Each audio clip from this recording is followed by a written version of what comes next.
Hello everyone, welcome to Edugrowth. This is Saumya और आज हम करेंगे class 12th economics macro economics part 1 of chapter 11 foreign exchange rate.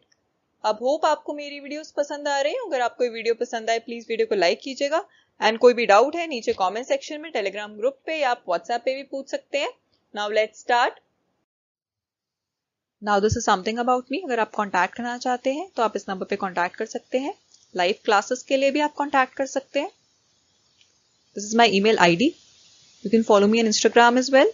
नीचे description में आपको इंस्टाग्राम एंड टेलीग्राम के डायरेक्ट लिंक्स मिल जाएंगे, आप वहां पे भी मुझे फॉलो कर सकते हैं। Now let's start. Now firstly we'll see the meaning of foreign exchange rate. सबसे पहले फॉरेन एक्सचेंज क्या होता है? फॉरेन एक्सचेंज का मतलब होता है फॉरेन करेंसी। सो बेसिकली जो स्टॉक है फॉरेन एक्सचेंज का कंट्री के पास, it refers to stock of all foreign currencies with RBI at a point of time. तो अगर हम बोलेंगे what is the stock of foreign exchange, इसका मतलब जितने भी फॉरेन करेंसीज का स्टॉक है RBI के पास उस टाइम पे, वो स्टॉक होगा फॉरेन एक्सचेंज का। So now what is foreign exchange rate?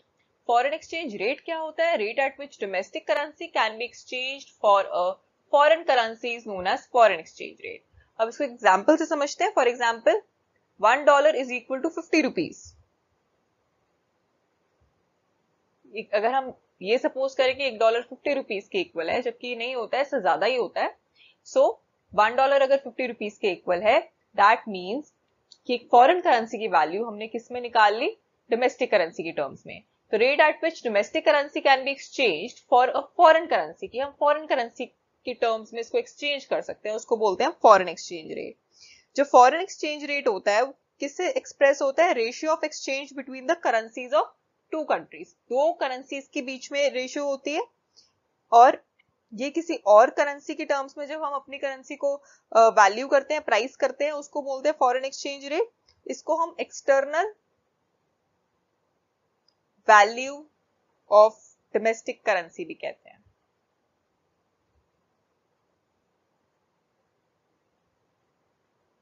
So the rate at which domestic currency can be exchanged for a foreign currency is known as foreign exchange rate. Now exchange rate is of two types: flexible exchange rate, fixed exchange rate.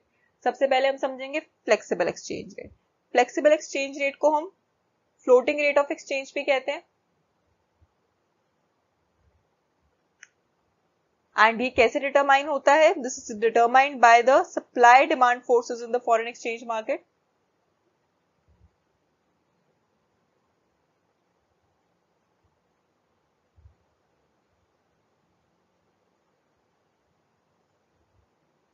Supply demand forces से determine होता है ये। इसका मतलब क्या होता है? कोई गवर्नमेंट कंट्रोल नहीं है इसका। जितना डिमांड होगा उस अकॉर्डिंगली सप्लाई होगा, उस हिसाब से फ्लेक्सिबल एक्सचेंज रेट डिटरमाइन होता है। इसको हम फ्री एक्सचेंज रेट भी कहते हैं। अब इसे हम फ्री एक्सचेंज रेट क्यों कहते हैं? फ्री एक्सचेंज रेट भी इसलिए कहते हैं क्योंकि ये free play of supply and demand forces international money market से फिक्स होता है। एंड एक्सचेंज रेट जिसमें demand for foreign currency is equal to supply of foreign currency. अगर डिमांड फॉरेन करेंसी के लिए और सप्लाई फॉरेन करेंसी के लिए इक्वल है तो उसको हम बोलते हैं पार रेट ऑफ एक्सचेंज। उसको हम बोलेंगे पार रेट ऑफ एक्सचेंज और equilibrium rate of exchange.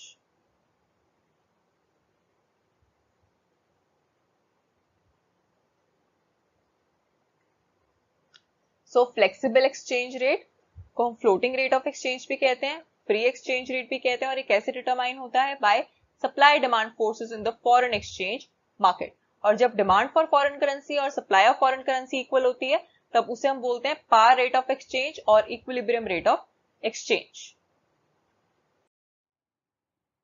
Now determination of flexible exchange rate. अभी तक हमने ये पढ़ा है कि जो फ्लेक्सिबल एक्सचेंज रेट है कैसे डिटरमाइन होता है? Supply demand forces in the foreign exchange market. अब हम ये देखेंगे कि कैसे सप्लाई डिमांड फोर्सेस से डिटरमाइन होता है, कैसे फिक्स करते हैं हम फ्लेक्सिबल एक्सचेंज रेट। सो ये डिमांड कर्व बना हुआ है। सबसे पहले जो डिमांड होती है, demand for foreign exchange, it is inversely proportional to the price of foreign exchange.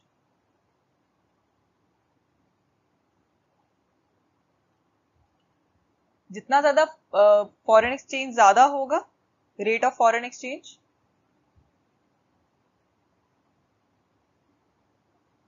Rate या प्राइस एक ही बात होती है, प्राइस ऑफ फॉरेन एक्सचेंज या रेट ऑफ फॉरेन एक्सचेंज एक ही बात है। तो जितना ज्यादा रेट होगा फॉरेन एक्सचेंज का, उतनी ही कम डिमांड होगी, lower the demand for foreign exchange.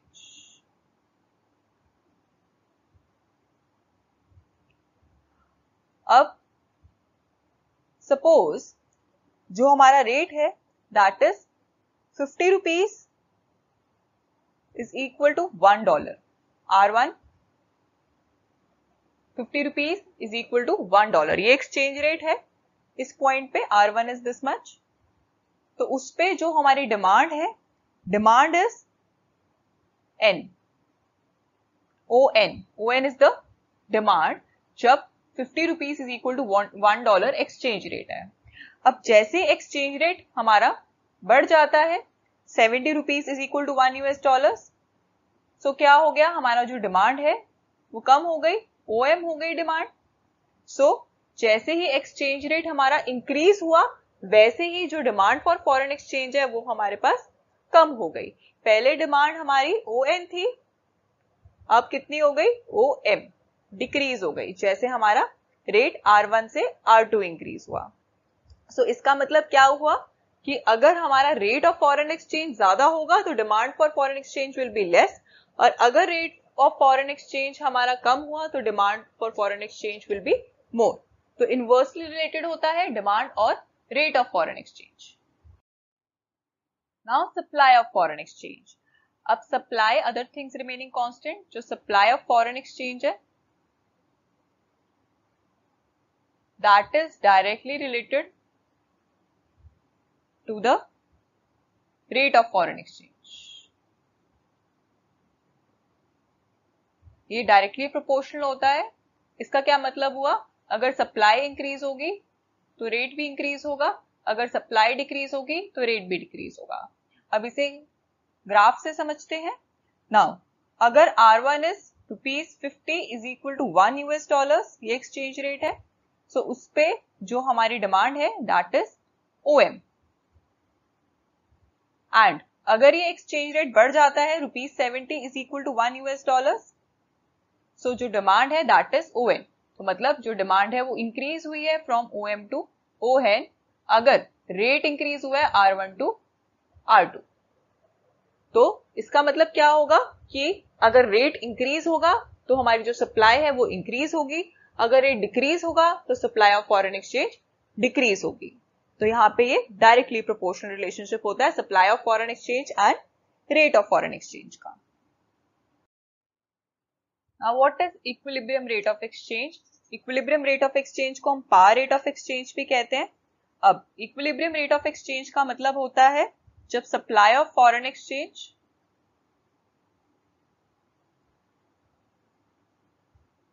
is equal to demand for foreign exchange।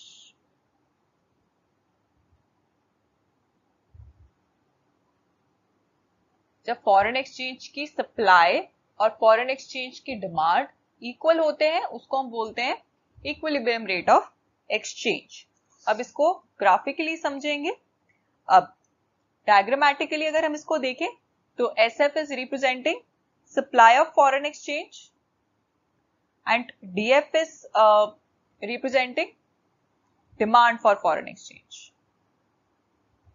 अब ये जो पॉइंट है जहां पे डिमांड और सप्लाई मीट हो रहे हैं, पॉइंट E मार्क कर लेते हैं इसको, और ये जो पॉइंट E है this is point of equilibrium.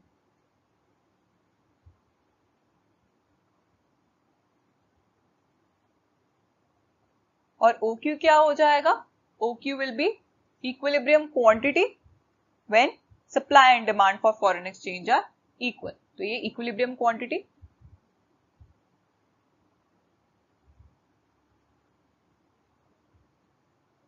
when supply and demand are equal. So equilibrium rate of exchange या par rate of exchange एक ही बात होती है जहां पे डिमांड और supply for foreign exchange both are equal to each other. तो यहाँ जहां पे SF एंड DF मीट कर रहे हैं ये पॉइंट ऑफ इक्विलिब्रियम हो जाएगा. Now impact of change in demand and supply. अब इसमें हम 4 सिचुएशंस पढ़ेंगे.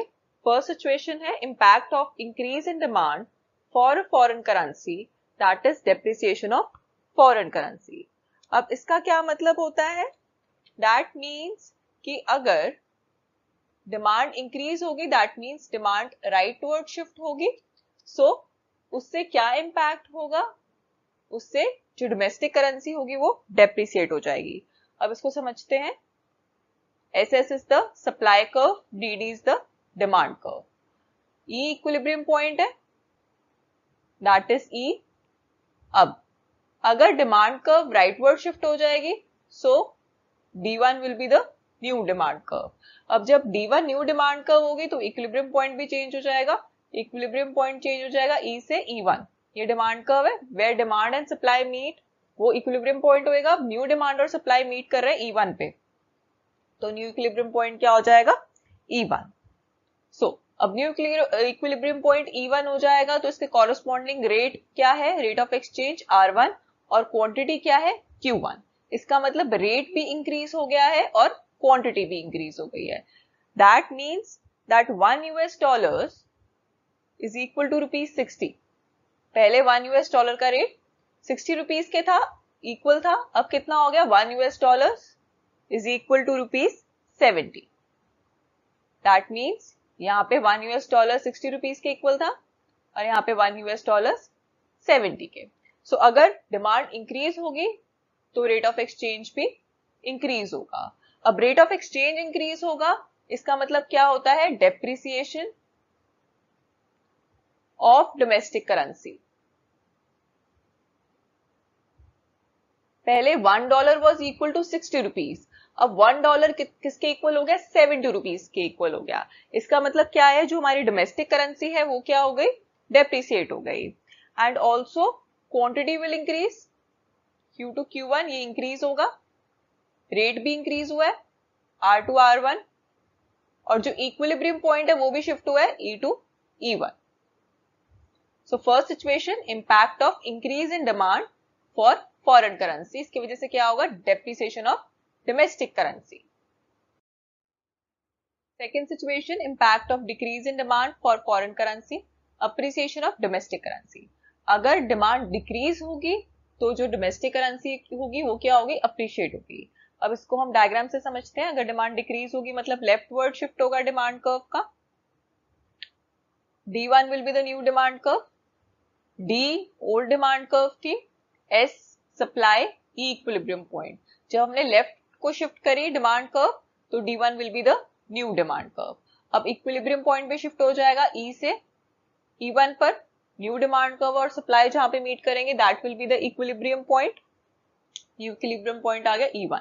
अब न्यू इक्विलिब्रियम पॉइंट के कॉरेस्पॉन्डिंग जो रेट और क्वांटिटी होगा that will be the new rate and quantity R1 Q1. इसका मतलब क्या हुआ? रेट भी डिक्रीज हो गया और क्वांटिटी भी डिक्रीज हो गई. So rate of exchange decrease हुआ. इसका क्या मतलब हुआ? पहले $1 वॉज इक्वल टू ₹60. अब $1 इज इक्वल टू ₹50. यहाँ पे $1 इज इक्वल टू ₹60 और यहाँ पे $1 is equal to ₹50. That means rate of exchange decrease हो गया है. इसका मतलब क्या होता है? Appreciation of domestic currency. जो हमारी डोमेस्टिक करेंसी है उसकी वैल्यू क्या होगी? इंक्रीज होगी. पहले $1 वॉज इक्वल टू ₹60. अब $1 की वैल्यू ₹50 होगी. इसका मतलब हमारी डोमेस्टिक करेंसी अप्रिशिएट हो गई है. तो इन केसेस में क्या हुआ है? क्वांटिटी भी डिक्रीज हुई है. Q to Q1 decrease. Rate भी डिक्रीज हुआ है R to R1 और इक्विलिब्रियम पॉइंट शिफ्ट हुआ है E to E1. Third situation impact of increase in supply of foreign currency. Appreciation of domestic currency. अब इसमें क्या होता है, अगर सप्लाई इंक्रीज होती है फॉरेन करेंसी के लिए, दैट मींस डोमेस्टिक करेंसी क्या होगी, अप्रिसिएट होगी। अब इसको हम डायग्राम से समझते हैं। अगर सप्लाई इंक्रीज हो रही है दैट मींस राइटवर्ड शिफ्ट हो रहा है सप्लाई का।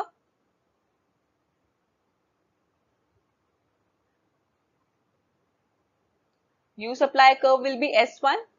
अब इस केस में क्या होगा, कॉरेस्पॉन्डिंग रेट और क्वांटिटी चेंज हो जाएंगे।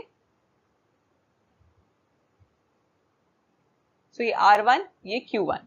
तो रेट क्या हुआ है, डिक्रीज हुआ है, बट जो क्वांटिटी है वो इंक्रीज हुई है। दैट मींस इसमें भी रेट डिक्रीज हो रहा है। इसका मतलब क्या हुआ, जब भी एप्रिसिएशन होता है तो क्या होता है, रेट ऑफ एक्सचेंज डिक्रीज होता है। सो अगर $1 पहले ₹60 के इक्वल था, अब $1 विल बी इक्वल टू ₹50। अब यहाँ पे $1 will be ₹50। On the other hand जो क्वांटिटी है वो क्या हुई है, इंक्रीज। इसका मतलब rate of exchange R to R1 decrease हुआ है और quantity Q to Q1 increase हुई। इक्विलिब्रियम पॉइंट पे शिफ्ट हुआ है। न्यू इक्विलिब्रियम पॉइंट क्या हो जाएगा, E1, जहां पे न्यू सप्लाई और डिमांड मीट करेंगे। सो E to E1 equilibrium point shift हुआ है। Fourth situation, impact of decrease in supply of foreign currency, that is depreciation of domestic currency. अब जब सप्लाई डिक्रीज होती है फॉरेन करेंसी के लिए तो जो हमारी डोमेस्टिक करेंसी है वो क्या हो जाती है, डेप्रिसिएट हो जाती है। इसको हम डायग्रामेटिकली समझेंगे। Now this is the equilibrium point जहां पे डिमांड और सप्लाई इक्वल है। अब इस केस में क्या होगा, अगर सप्लाई डिक्रीज होगी दैट मींस सप्लाई शिफ्ट हो जाएगी left side. S1 will be the new supply curve, left side shift होती है सप्लाई जब डिक्रीज होती है। सो जो न्यू इक्विलिब्रियम रेट होगा वो कितना होगा, क्या होगा, R1 Q1। इसका मतलब क्या है, जो क्वांटिटी है वो डिक्रीज हो रही है और जो रेट है वो इंक्रीज हो रहा है। रेट इंक्रीज हो रहा है और क्वांटिटी डिक्रीज हो रही है। तो इस केस में क्या होगा, डेप्रिसिएशन ऑफ डोमेस्टिक करेंसी। जो डोमेस्टिक करेंसी होगी हमारी डेप्रिसिएट हो जाएगी। अब सपोज जो R है, जो रेट ऑफ एक्सचेंज पहले था $1 इज इक्वल टू ₹60। अब चेंज होके वो कितना हो जाएगा, $1 इज इक्वल टू ₹70। तो this is the situation of depreciation of domestic currency. Domestic currency depreciate हो जाएगी इसमें, क्योंकि पहले $1 वॉज इक्वल टू ₹60, अब ₹70 के इक्वल हो गया। इसका मतलब जो हमारी डोमेस्टिक करेंसी है वो डेप्रिसिएट हो गई है। तो इसमें जो रेट ऑफ एक्सचेंज है वो इंक्रीज हो जाता है और जो क्वांटिटी है वो डिक्रीज हो जाती है। This is the situation of depreciation of foreign currency. Now, what are the differences between appreciation of domestic currency and depreciation of domestic currency? अभी हमने देखा था appreciation की situations और depreciation की situation। सबसे पहला difference है fall in exchange rate। जो exchange rate होता है, appreciate होती है domestic currency, तो exchange rate कम होता है, fall होता है। On the other hand, depreciation of domestic currency, there is rise in exchange rate। जो exchange rate है वो बढ़ जाता है। दूसरा difference, less rupees are needed to buy $1। इसका मतलब क्या है, पहले एक्सचेंज रेट ज्यादा था अब कम हो जाएगा। इसका मतलब हमें कम पैसे खर्चने पड़ेंगे $1 बाय करने के लिए। On the other hand more rupees are needed to buy $1। ज्यादा पैसों की जरूरत है $1 बाय करने के लिए। दैट मीन्स जो हमारी डोमेस्टिक करेंसी है वो डेप्रिशिएट हो गई। अब इसके कॉजेस क्या है एप्रिसिएशन ऑफ डोमेस्टिक करेंसी के, increase in supply of foreign exchange, FE means foreign exchange, and second cause is decrease in demand for foreign exchange. जब सप्लाई इंक्रीज होती है फॉरेन एक्सचेंज की और डिमांड डिक्रीज होती है फॉरेन एक्सचेंज के लिए, तब हमारी जो डोमेस्टिक करेंसी है वो अप्रिशिएट होती है। On the other hand, depreciation of domestic currency, there is increase in demand for foreign exchange and decrease in supply of foreign exchange. इसका ऑपोजिट, डिमांड इंक्रीज होती है फॉरेन एक्सचेंज के लिए और सप्लाई डिक्रीज होती है। अब एग्जाम्पल, जब 1 यूएस डॉलर 60 रुपीज के इक्वल है और 1 यूएस डॉलर किसके इक्वल आ जाता है 50 रुपीज के equal, that is decrease in exchange rate, उसका मतलब होता है appreciation of domestic currency. On the other hand, example of depreciation, 1 US dollar is equal to 50 rupees to 1 US dollar 60 rupees. जब एक्सचेंज रेट इंक्रीज होता है, increase in exchange rate, तो क्या होता है depreciation of domestic currency. Now here is the end of this video. अगर आपको ये वीडियो पसंद आई हो प्लीज वीडियो को लाइक कीजिएगा, चैनल को सब्सक्राइब कीजिएगा, एंड कोई भी डाउट है नीचे कमेंट सेक्शन में, टेलीग्राम ग्रुप पे या व्हाट्सएप ग्रुप पे आप पर्सनली टेक्स्ट करके भी आप पूछ सकते हैं. Thanks for watching.